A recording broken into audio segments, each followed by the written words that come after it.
A house of cards take only a few seconds to collapse.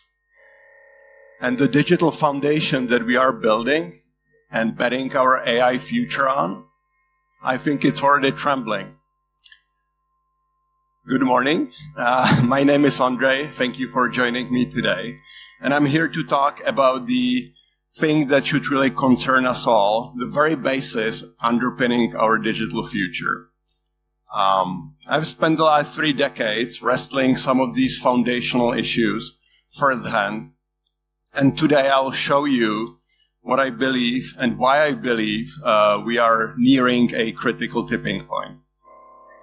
This audience, I'm sure, perfectly knows that cybersecurity threats have evolved from isolated incidents to full-blown digital crisis, with attacks growing at unprecedented speed in both sophistication and scale.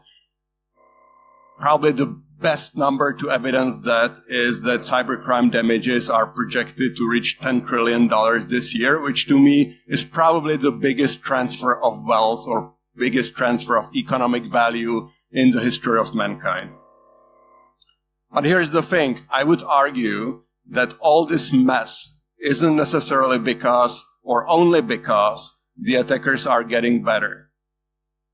It's also because we have some very serious fundamental issues in the very fabric of the core systems that power our digital society.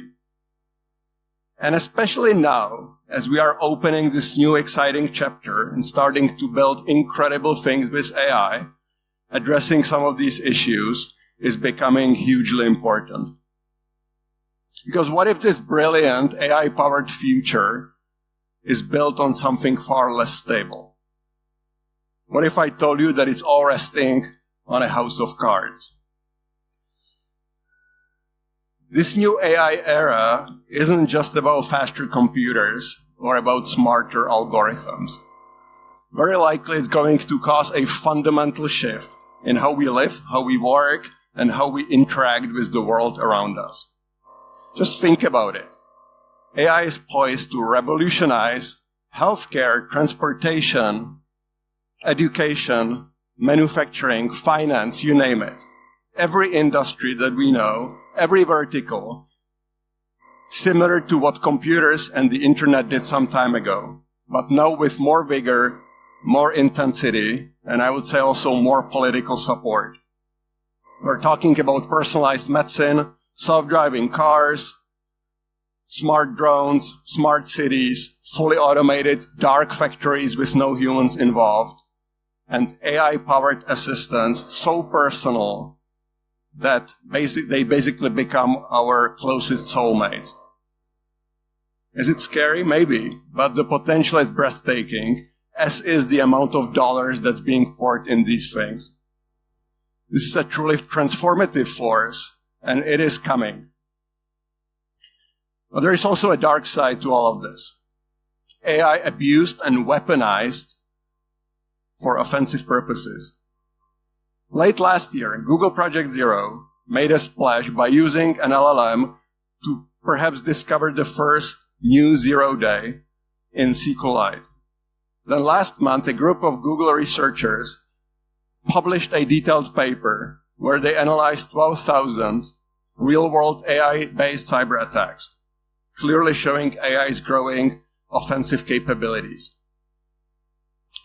Also worth noting is that the general trend of guardrails built into the LLMs that are becoming less stringent, not more, as evidenced, for example, by the latest image generation model inside OpenAI, which only took a few days for the bad guys to realize this is a super handy tool for generating things like fake IDs, fake invoices, and other malicious items, breaking many commercial IDV and anti-fraud solutions.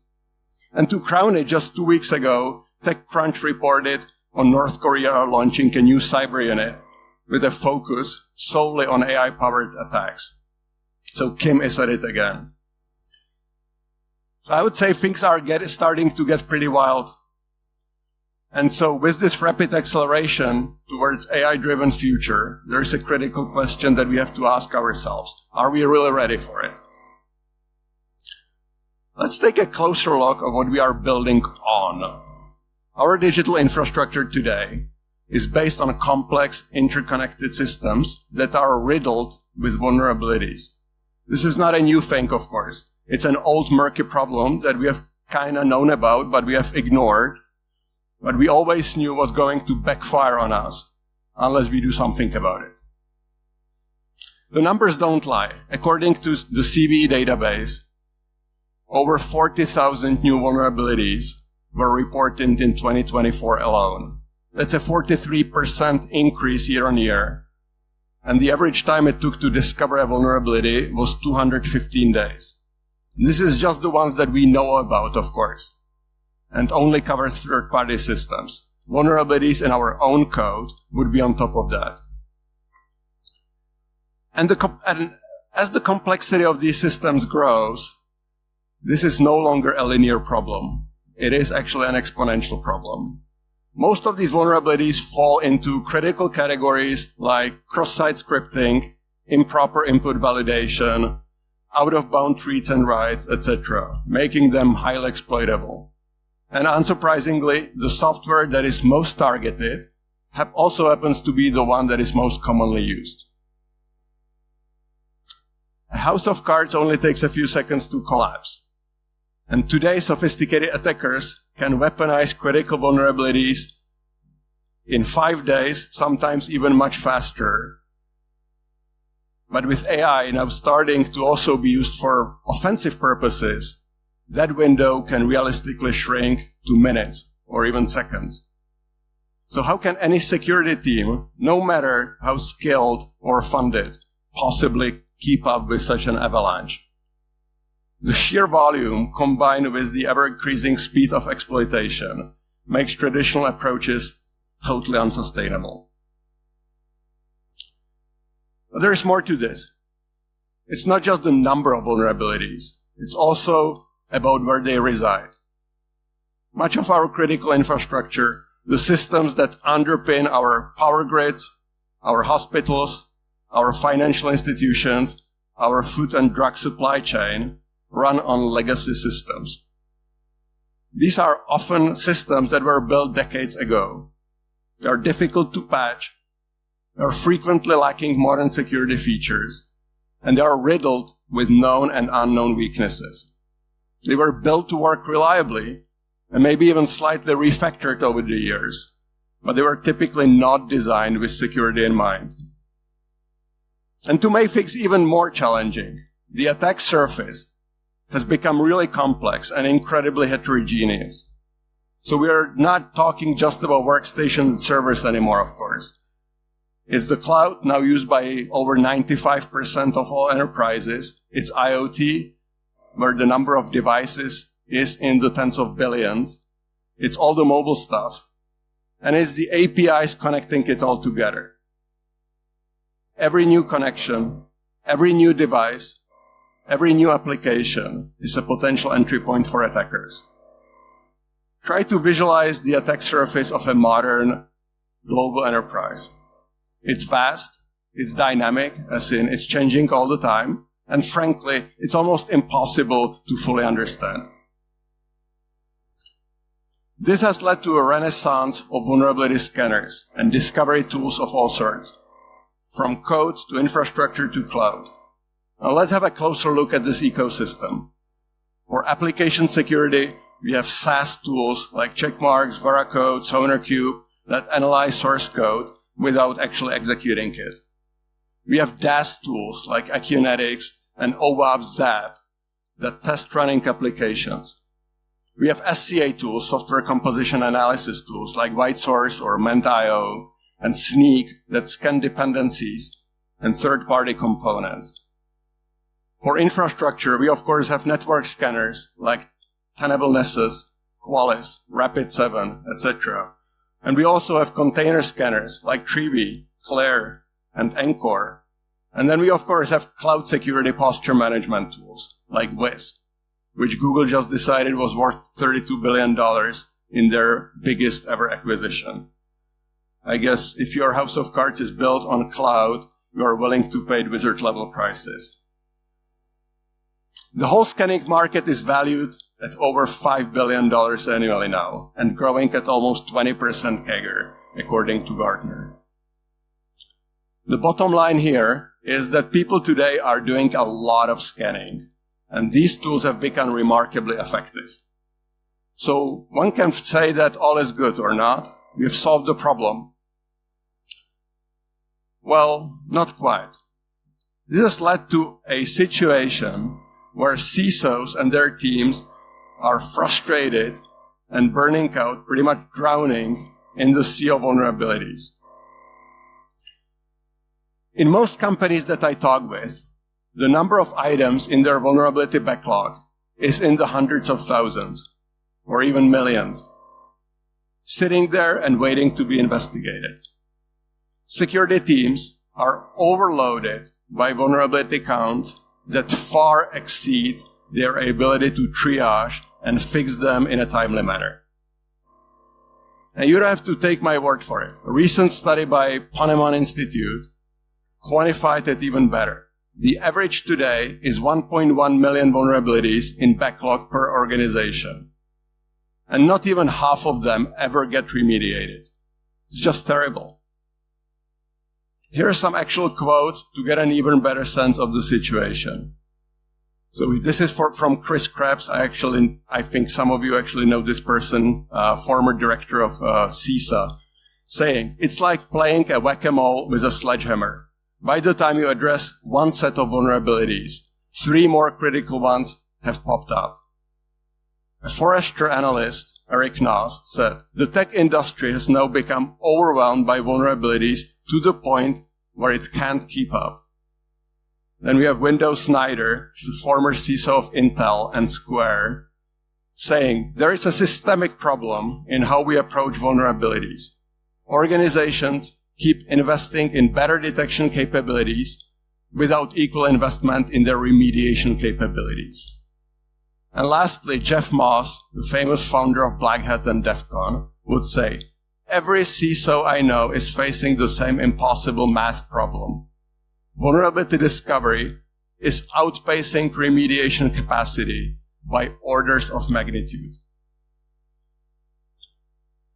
All right, folks. Now, let's play a little bit. I'm really curious about this. Please take out your phones and scan this QR code to answer this simple question. How many vulnerabilities are in your organization right now? And the options would be less than 10K, 10K to 100K, 100K to a million. Please do this. Okay, it's coming. 2 votes, that's not too many, please.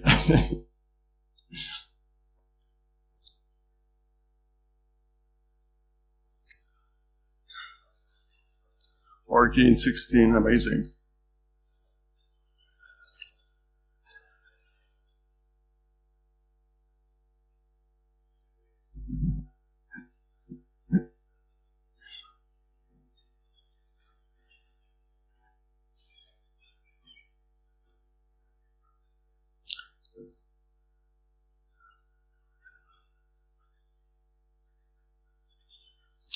Okay.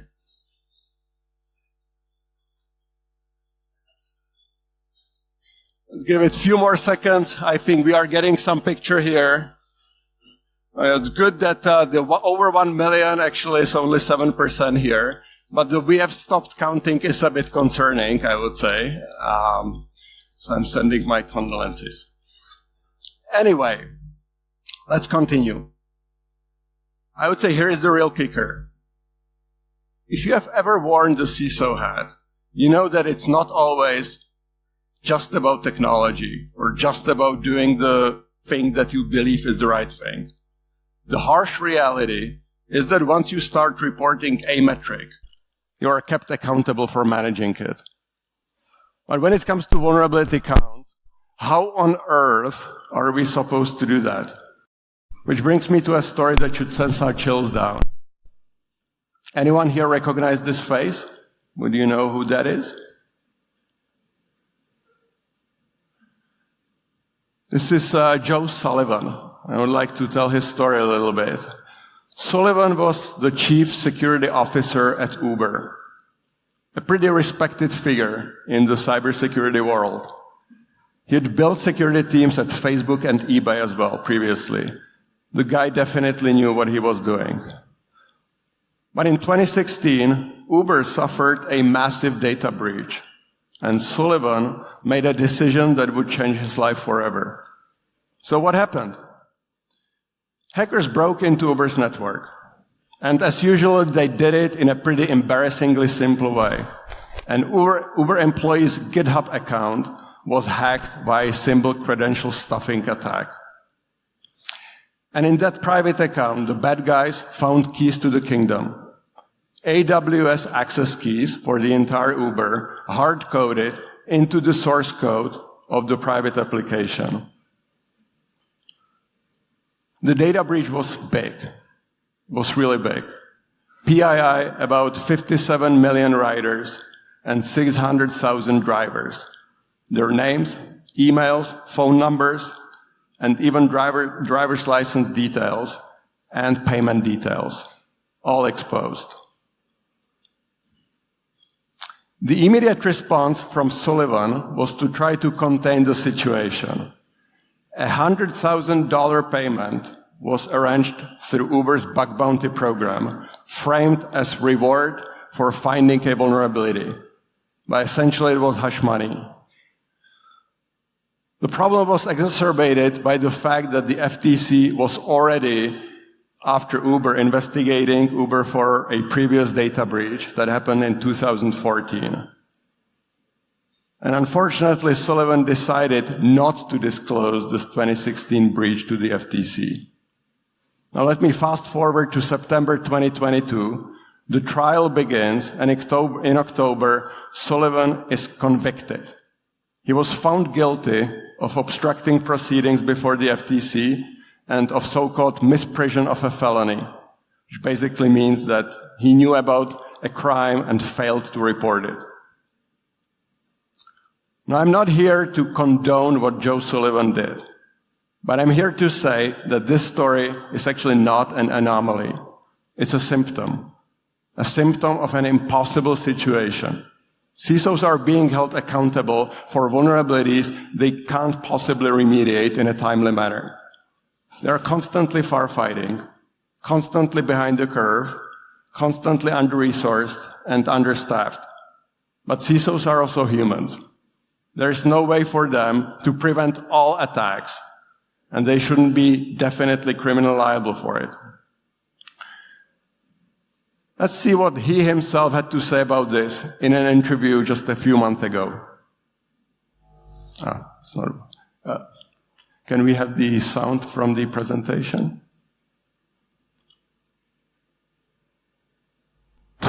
Okay. Won't work?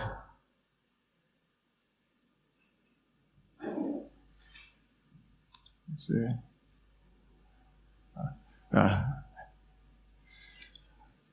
All right, okay, I guess we will do. He basically said that there's only so much that you can do within the budget, and people always expect the security leader to be the wizard that can save it all, but unfortunately the reality is somewhat different.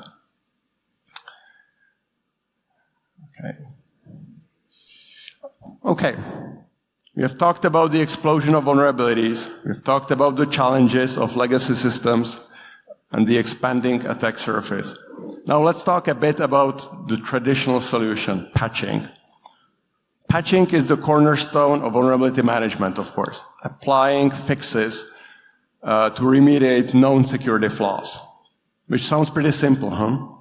But in today's environment, patching, especially manual patching, is becoming more and more unsustainable. It's like trying to fight wildfire with a garden hose.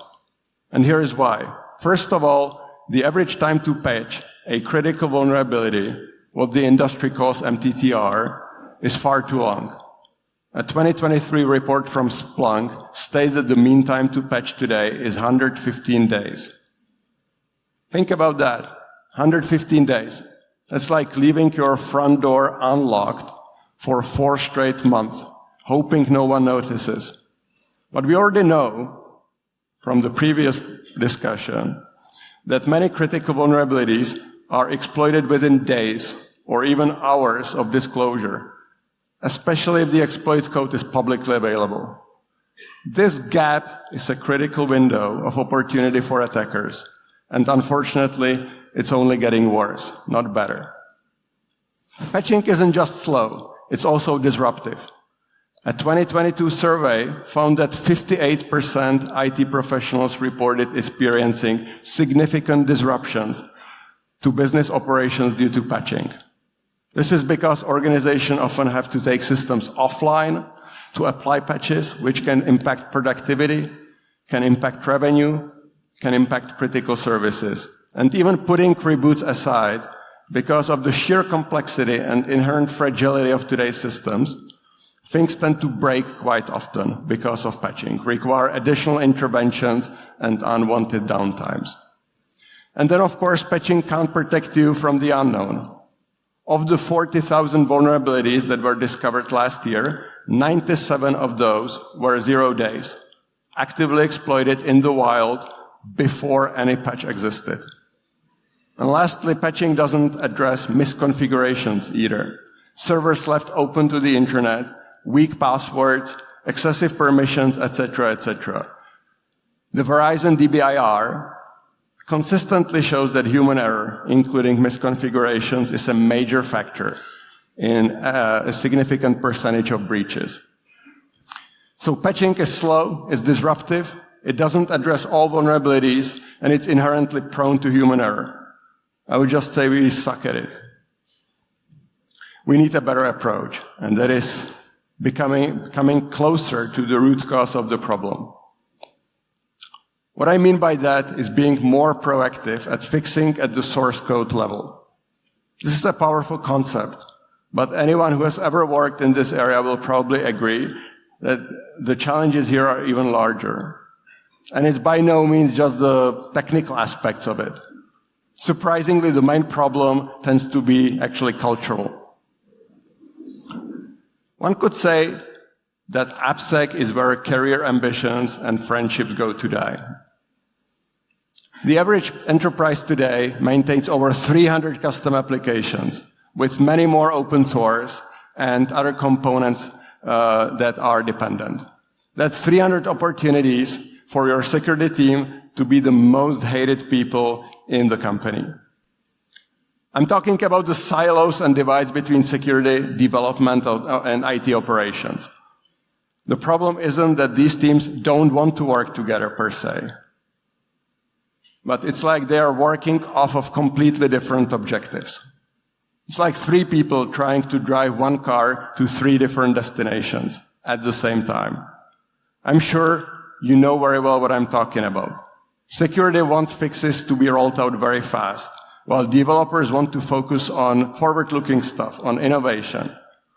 And the ops people, with their risk-averse attitude, only add to the problem.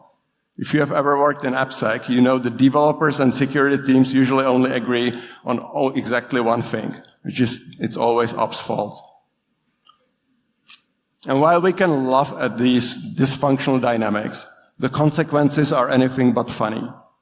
These organizational disconnects are creating massive risk exposure that no amount of tooling can ever solve. Which brings us perhaps to the most concerning aspect of the current situation. We're overwhelmed by vulnerabilities, challenged by legacy systems, and technical debt, struggling with expanding attack surfaces, and divided by organizational silos. And yet, in the midst of all of this, we are rushing in headlong into the AI revolution, or even accelerating towards AGI. Before I get into what we could do about this, I would first like to challenge some deeply entrenched assumptions that the security industry has embraced. Because these may sound compelling, but actually make the problem even worse in my mind. First, the myth of just focus on the most critical vulnerabilities. While some prioritization is necessary, the reality is that attackers today chain multiple lower severity vulnerabilities to create critical attack paths. A 2023 IBM study found that 52% of successful breaches involved chains of medium severity vulnerabilities that bypass defenses focused only on critical issues.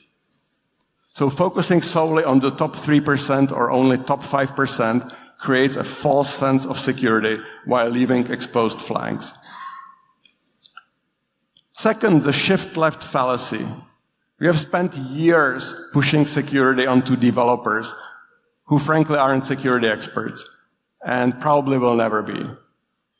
What's more, the nature of software engineering is fundamentally changing, with AI coding assistants like GitHub Copilot, Cursor, and Augment becoming pretty much ubiquitous now.